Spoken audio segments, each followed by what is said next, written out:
No primeiro vídeo sobre este assunto, eu falei que as vozes na sua cabeça são capazes de orientar a sua ação, prevenindo você de fazer coisas perigosas ou incentivando você a fazer coisas que você aprendeu que vão lhe fazer bem, ou então sendo críticas a seu respeito e nem sempre de uma maneira construtiva. Algumas pessoas comentaram que tem várias vozes, como eu, com a qual se identificam, então elas imaginam que estão só falando consigo mesmas. E outras disseram que não tem voz nenhuma. Uma pessoa chegou a perguntar se não é só gente esquizofrênica que tem vozes na cabeça.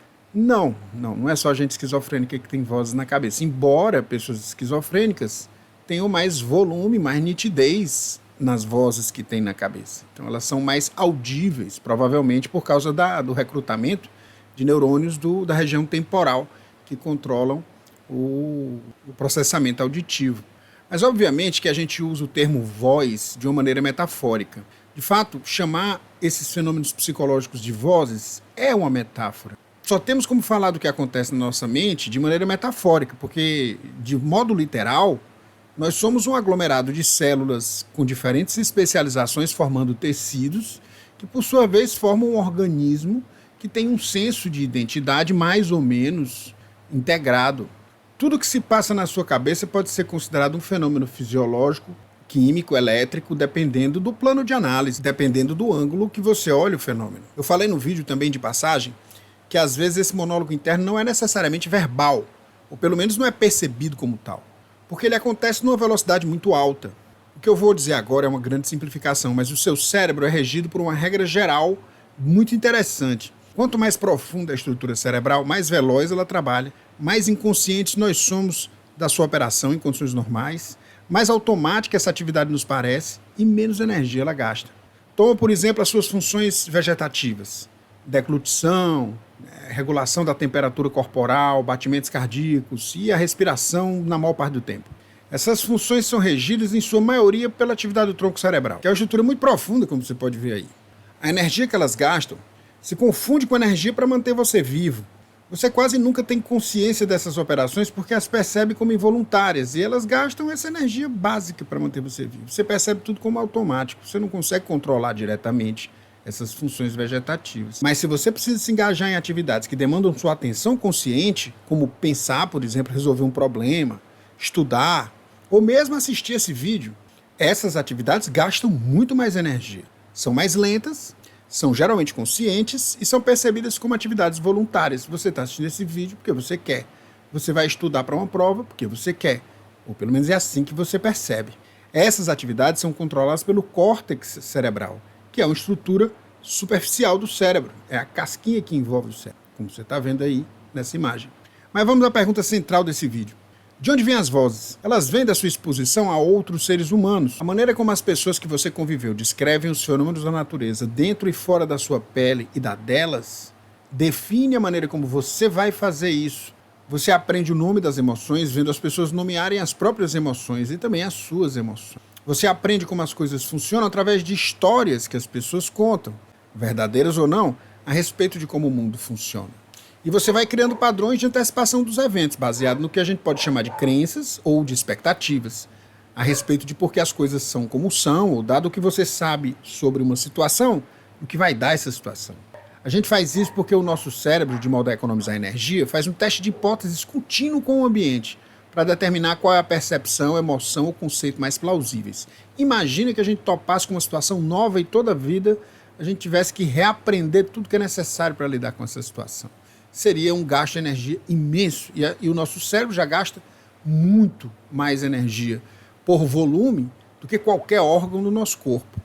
A gente então faz um teste de hipóteses com o ambiente, determinando qual a percepção, emoção ou conceito mais plausíveis dado aquele contexto. O ambiente então confirma ou desconfirma essas hipóteses. Quando ele confirma, a gente tem uma experiência e uma memória dessa experiência. Novas histórias para contar reforçando as nossas antecipações. É o que a gente chama de modelo gerativo. Tem um vídeo inteiro sobre esse processo que eu vou deixar linkado aqui em algum lugar. Então, se você for exposto a pessoas contando histórias, se comunicando, nomeando o mundo ao longo de toda a sua vida, você vai começar a falar consigo mesmo, tendo por padrão a maneira como as pessoas falaram com você. Você vai se relacionar consigo da maneira como as pessoas se relacionaram com você. Ou uma variação desse tema. Nós somos especialmente sensíveis aos contextos sociais com os quais a gente se depara em 2 momentos cruciais da vida. Nos 3 primeiros anos da infância, que é quando acontece uma grande poda neural, morrem muitas células do cérebro, e elas não morrem aleatoriamente, elas morrem de acordo com a lei do uso e desuso, ou seja, aquelas células que estão engajadas em atividades específicas, elas sobrevivem, e as que não estão tão engajadas, elas vão perdendo relevância, simplesmente sofrem apoptose, ou seja, morrem. E elas morrem, 50% das células com as quais a gente nasce, dos neurônios, morrem ao longo dos 3 primeiros anos. O outro momento crítico em que isso acontece é a adolescência, onde morrem menos neurônios, mas morrem o suficiente para a gente ter mudanças drásticas, radicais, na maneira como a gente se comporta, na maneira como a gente pensa, sente, na maneira como a gente percebe o mundo. Então as vozes que te descreveram para você, que te colocaram apelido, que te chamaram de uma coisa ou de outra, que concluíram que você é assim ou assado, elas têm uma relevância enorme para você se definir.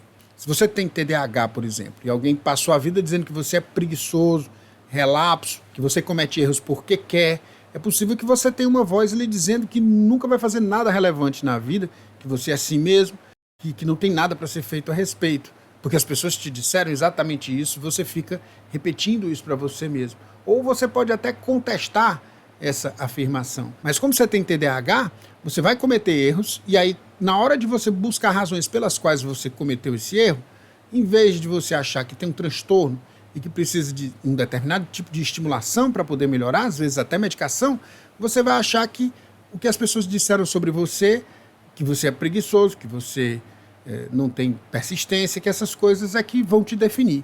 E aí as vozes começam a ficar críticas, começam a ficar perturbadoras.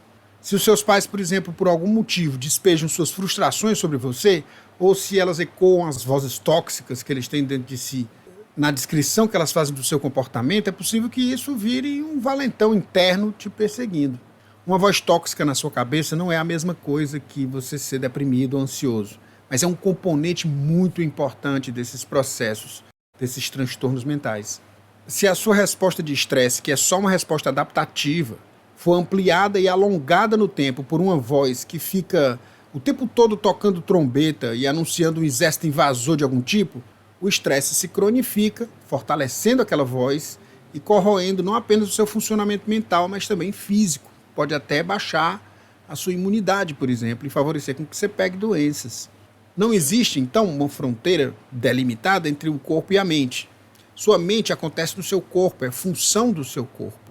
E interage dinamicamente com o que você percebe ser o seu funcionamento fisiológico.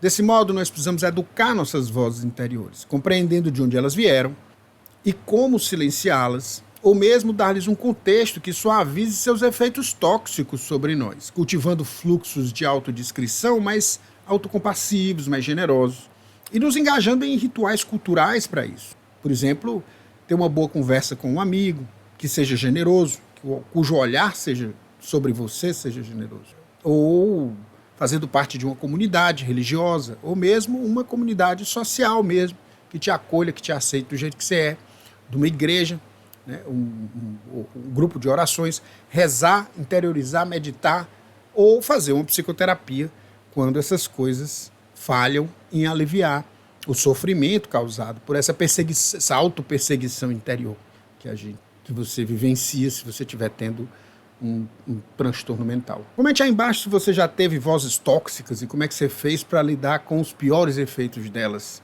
Gostou? Curte, compartilha, mostra esse vídeo para alguém que você acha que precisa ver.